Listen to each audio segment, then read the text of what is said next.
Assalamualaikum warahmatullahi wabarakatuh. Di sini saya akan mempraktekkan cara kerja media pembelajaran buku pintar cuaca.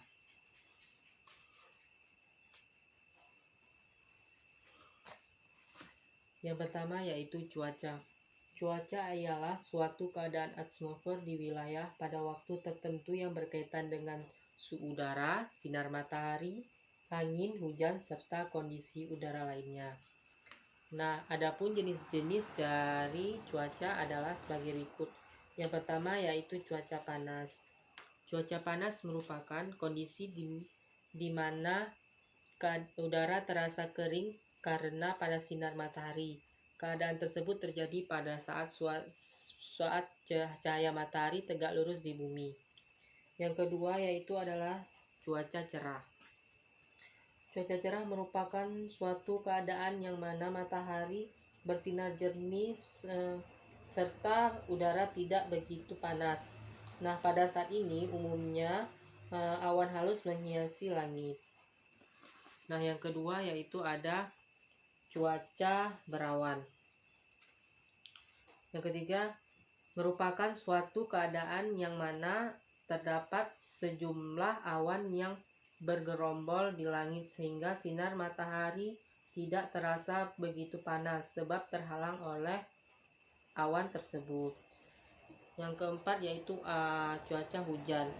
Merupakan suatu keadaan yang mana titik-titik air yang berada di awan berubah menjadi tetesan air. Nah, titik-titik di air berasal dari penguapan air di permukaan bumi oleh panas sinar matahari.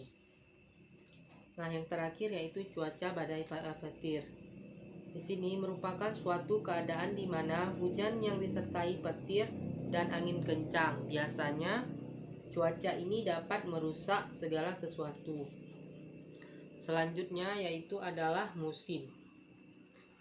Musim merupakan pembagian waktu dalam setahun yang diidentifikasikan oleh adanya perubahan cuaca, ekologi, durasi penyinaran dan durasi penyinaran matahari. Nah, adapun pembagian musim yang pertama, musim semi merupakan suatu keadaan kondisi pada daerah tertentu mengalami tumbuhnya tumbuhan dan pohon dengan lebat dari musim salju. Kemudian ada musim panas, merupakan kondisi di mana pada daerah tertentu meningkatnya hewan yang sangat panas. Nah, ciri-cirinya di belahan bagian utara terjadi antara bulan Mei hingga Juli, dan di belahan bumi selatan terjadi antara bulan November hingga Januari. Ciri-cirinya adalah tumbuhan terjadi kering dan layu, hawa 180% panas dan 20% dingin. Hewan yang ada di musim ini melakukan aktivitasnya dan mencari makan. Kemudian muncul badai angin disertai hujan. Yang ketiga yaitu musim gugur. Merupakan kondisi di mana gugurnya tumbuhan dan di dedaunan mengalami rontok. Nah, di belahan bagian utara terjadi antara bulan Agustus hingga Oktober. Dan di belahan bagian selatan terjadi antara bulan Februari hingga April. Serta ciri-cirinya yaitu tumbuhan layu dan rontok. Hawa 60% dingin dan 40% panas. Hewan kembali ke sarangnya dan langit menjadi gelap dan berwarna oranye.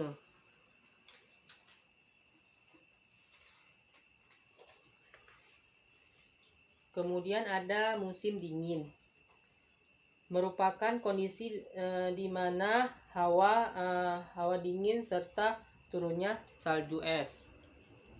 Nah, di belahan utara terjadi antara bulan November hingga Januari, dan di belahan bumi selatan terjadi antara bulan Mei hingga Juli.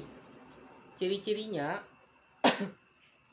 tumbuhan yang biasanya rontok dan gundul akibat ditimbun salju. Kemudian hawa 80% dingin dan 20% panas. Hewan tidur di sarangnya dan munculnya badai salju. Kemudian musim di Indonesia. Nah, di Indonesia itu ada 2 musim. Yang pertama yaitu musim hujan, merupakan meningkatnya curah hujan di suatu wilayah dalam jangka waktu tertentu secara tetap.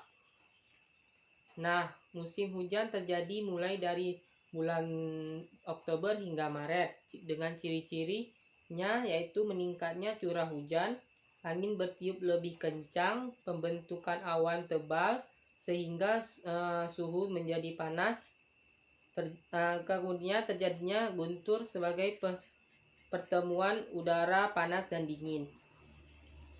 Kemudian yang kedua yaitu ada musim kemarau. Nah, musim kemarau merupakan musim di daerah tropis yang dipengaruhi oleh sistem muson. Nah, musim kemarau terjadi antara bulan April hingga bulan September. Ciri-cirinya jarangnya terjadi hujan, tanah kering dan pecah-pecah, daun pohon berguguran, udara terasa panas, sering terjadi kekeringan. Nah, kemudian ada yang namanya musim pancaroba. Nah, di musim pancaroba adalah masa peralihan antara musim hujan dan musim kemarau di daerah iklim muson, yaitu di antara musim penghujan dan musim kemarau. Pancaroba antara musim penghujan dan musim kemarau biasanya terjadi antara bulan Maret dan April, sedangkan pancaroba antara musim kemarau dan musim hujan biasa terjadi antara bulan Oktober hingga Desember. Nah, ciri-ciri musim pancaroba yang pertama frekuensi tingginya badai, hujan yang sangat lebat disertai petir, guntur dan angin kencang. Kemudian frekuensi orang yang menderita saluran pernapasan seperti flu, pilek, dan batuk relatif meningkat. Kemudian masa ini juga banyak ditandai dengan perilaku khas beberapa hewan dan tumbuhan seperti banyak munculnya hewan hama bagi padi dan tanaman petani. Nah, kemudian ada yang namanya iklim. Iklim adalah kondisi di mana cuaca di wilayah tertentu dalam periode waktu yang lama. Nah, iklim itu berasal dari bahasa Yunani yaitu klima yang berarti kecenderungan. Nah, pembentukan suatu iklim dipengaruhi oleh keadaan atmosfer, biosfer, hidrosfer, kriosfer, dan pedosfer. Sedangkan perbedaan iklim dipengaruhi oleh matahari, tekanan udara, angin, massa udara, arus laut, penggunungan, dan badai. Karakteristik dari pola iklim global dipelajari melalui klimatologi. Iklim juga didasari pada karakteristik cuaca yang dipertimbangkan kondisi hujan, suhu, angin, dan penguapan. Nah, yang selanjutnya yaitu jenis-jenis iklim. Jenis-jenis iklim berdasarkan penerimaan radiasi dibagi menjadi 5 melalui pembatasan 4 baris, yaitu yang pertama ada iklim tropis, iklim subtropis utara, iklim subtropis selatan, iklim subtropis kutub utara, dan iklim kutub selatan. Sedangkan yang kedua berdasarkan waktu pembentukannya dibedakan menjadi 3, yaitu iklim prasejarah, iklim sejarah, dan iklim quaterner. Yang ketiga berdasarkan skala. Nah, berdasarkan skala ini dapat dibedakan menjadi 3, yaitu iklim mikro, iklim muson, dan iklim ruang. Kemudian yang keempat berdasarkan wilayah. Pembentukannya dibedakan menjadi 5, yaitu iklim kutub, iklim tengah, iklim subtropis, iklim tropis, dan iklim khatulistiwa. Sedangkan berdasarkan ciri lingkungannya dapat dibedakan menjadi 6, yaitu iklim benua, iklim bahari, iklim muson, iklim Mediterania, iklim tundra, dan iklim gunung. Terima kasih. Demikianlah hasil pemaparan media pembelajaran saya. Lebih dan kurang saya mohon maaf. Saya akhiri dengan Assalamualaikum warahmatullahi wabarakatuh.